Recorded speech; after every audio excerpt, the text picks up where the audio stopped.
I know this is going to sound insane, and I'm still not sure if I crossed the line, but tell me honestly, was I wrong for what I did?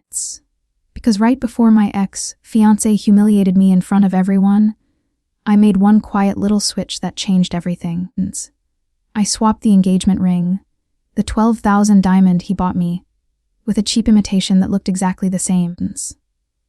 And when he tried to make a spectacle out of breaking my heart, he ended up destroying his own reputation instead. But before I tell you exactly how that went down, I need to take you back to where it all began, because trust me, this wasn't some spur of the moment act of revenge. This was the result of months, no, years of manipulation, deceit, and gaslighting that I somehow convinced myself was love. When I first met Jason, he was the definition of charming. The kind of guy who walks into a room and instantly makes everyone feel like they've known him forever. We met at a charity gala I was volunteering for, a corporate event that raised money for local children's hospitals. He was one of the sponsors, the incoming entrepreneur everyone whispered about. I remember spilling champagne on his sleeve, absolutely mortified, but he just laughed it off like I'd handed him a bouquet of roses. "Don't worry," he said, flashing that confident grin. "You just gave me an excuse to talk to the prettiest woman in the room." I know, cliché, but I was 26, idealistic, and honestly craving something exciting after a long, dull relationship that went nowhere. We started dating soon after. Everything about Jason felt larger than life. The fancy dinners, the weekend trips, the way he made me feel like I was the center of his universe. My friends warned me that it seemed too fast, too perfect, but I didn't care. He said he loved me within a month, moved into my apartment after 2, and proposed after 6. I remember crying when he opened that little velvet box. Inside was the most beautiful engagement ring I'd ever seen. A cushion cut diamond surrounded by tiny glittering stones, perfectly set on a platinum band. I asked him if it was real jokingly, and he said, "Of course it is. You deserve nothing less than the best." I believed him. I always believed him. But after the proposal, something shifted. The Jason I knew, the affectionate, attentive one, started disappearing piece by piece. At first, it was little things forgetting our plans, being glued to his phones, making subtle comments about my weight or my clothes. Then it became arguments over nothing. How I cooked pasta wrong, how I didn't understand business, how I should be more grateful for everything he did. I started walking on eggshells around him, afraid that the smallest thing might set him off. The red flags were everywhere, but I kept ignoring them because I was terrified of losing the fairy tale. He told me I was lucky to have him, that other women would kill to be in my place. I didn't realize until later that this was how he operated, control masked as affection. My friends started to pull away. They said I wasn't myself anymore. My best friend, Rachel, sat me down one night and said, "You know he's gaslighting you, right?" I snapped at her, told her she was jealous. I regret that more than anything. Then came the cheating, or at least the suspicion of it. Late night texts, lipstick on his collar, the sudden smell of a woman's perfume that wasn't mine. Every time I confronted him, he'd twist it back on me, call me paranoid, insecure, crazy. "You're imagining things," he'd say. "You're trying to ruin what we have." I started doubting my own sanity. Everything built up until the night before his company's annual gala, the same one where we first met. He'd been distant all week, and when I asked what was wrong, he said he wanted to talk about our future after the event. My gut told me something terrible was coming.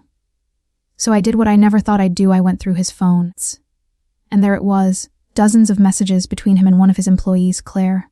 Photos, hotel bookings, can't wait to be free of her. One text read, "Let's make it official after the gala." That's when I realized what he was planning. He wasn't just going to break up with me.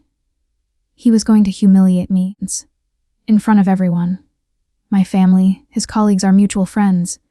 Jason loved theatrics, and the fact that he said, "after the gala," meant he wanted an audience. That's when something inside me snapped. I didn't cry. I didn't scream. I didn't even confront him. I just sat there, cold and quiet, and made a plan. The next morning, while he was at the gym, I took the ring out of its box and studied it. It sparkled beautifully under the light, and for a moment, I almost felt sad. Not for him, but for the version of me that had believed in this lie. Then I grabbed the imitation ring I'd bought months earlier. Funny enough, I'd originally bought it as a backup for travel, and swapped them. They were identical down to the setting, except the fake one cost $70 on Etsy. I put the real one in my jewelry box, tucked safely away, and slipped the fake one back on my finger. That night, at the gala, everything felt surreal. Jason acted perfectly normal, like the doting fiancé everyone expected. He gave a speech, toasted to love and success, kissed my cheek for the cameras. But I could feel it, the tension in his jaw, the rehearsed charm, the way his eyes darted to Claire across the room. He was waiting for the perfect moment to strike. I didn't know how or when, but I knew it was coming. So that's the situation I was in, and I had to make a choice. Before I tell you what happened next, I want you to pause and think, if you knew your fiancé was about to publicly humiliate you, would you let him do it?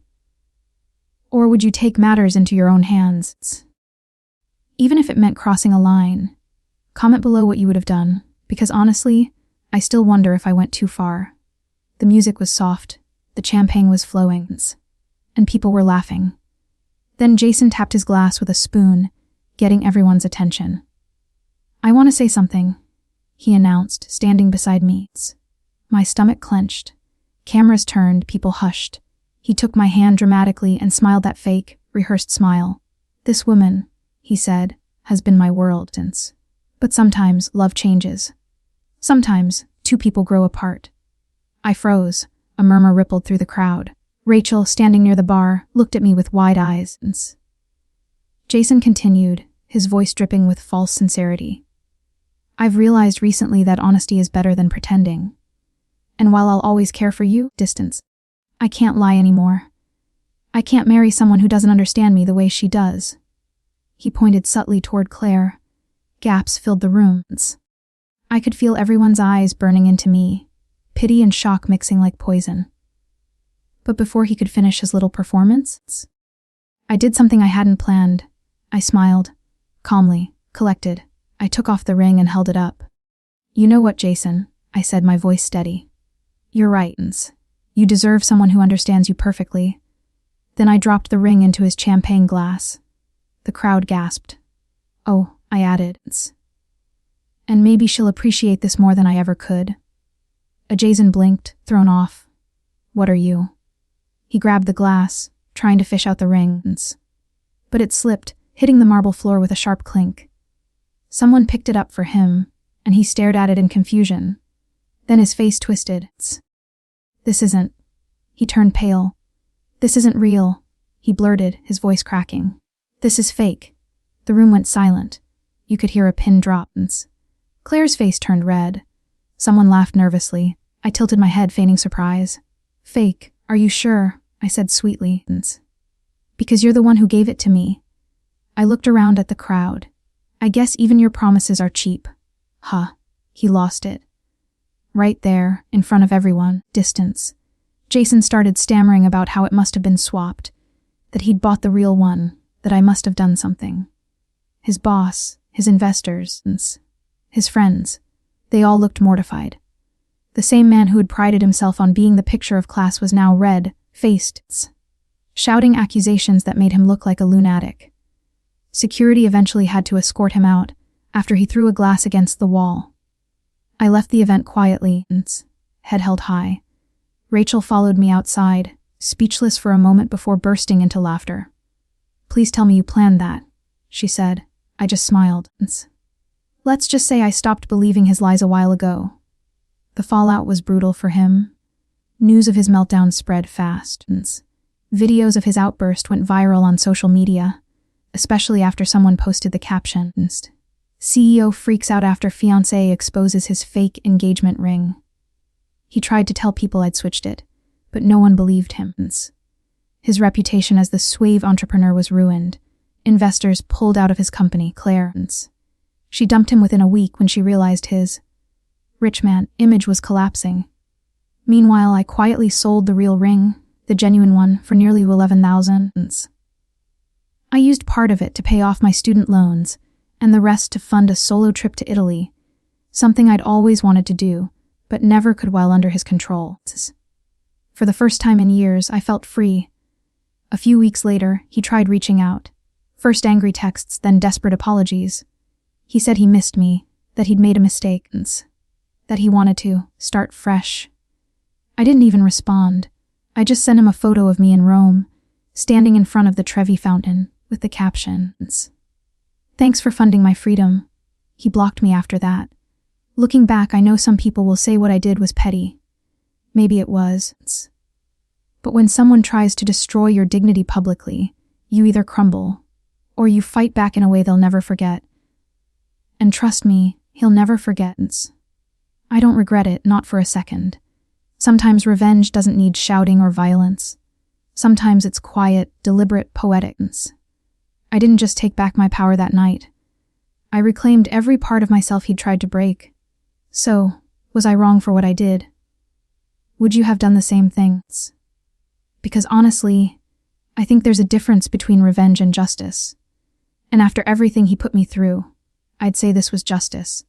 If you were on my side, distance, hit that like button. Subscribe for more insane real-life stories like this, and tell me in the comments. What would you have done if your fiancé tried to publicly humiliate you? Thanks for listening, and I'll see you all in the next story.